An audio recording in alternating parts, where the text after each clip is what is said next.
Pemirsa, kasus COVID-19 masih cenderung meningkat.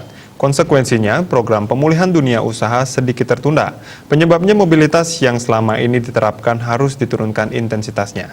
Penerapan protokol kesehatan juga harus lebih diperketat.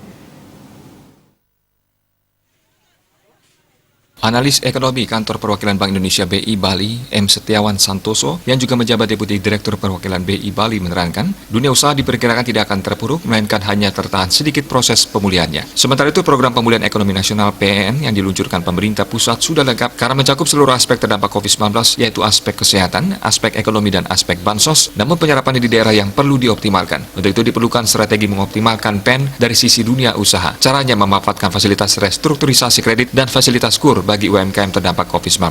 Kedua, perbankan dapat mengoptimalkan fasilitas tersebut dengan cara sosialisasi secara umum maupun komunikasi secara personal kepada nasabah. Dengan demikian, dunia usaha termasuk UMKM dapat tetap bertahan di masa pandemi COVID-19. Sebelumnya, praktisi ekonomi dari UNHI, Putu Krisna Adwitya Sanjaya mengatakan, beberapa lapangan usaha memang sudah menunjukkan tren yang linier, tetapi tidak sedikit juga lapangan usaha yang justru mengalami kontraksi pertumbuhan, terutama pada masa pertengahan pandemi COVID-19.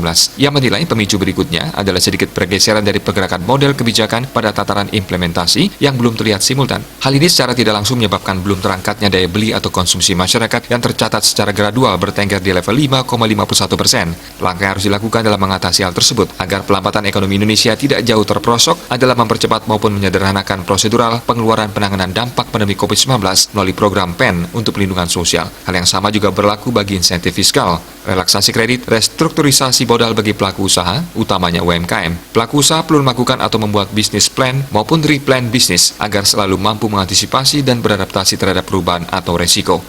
Suardike Bisnis Bali melaporkan.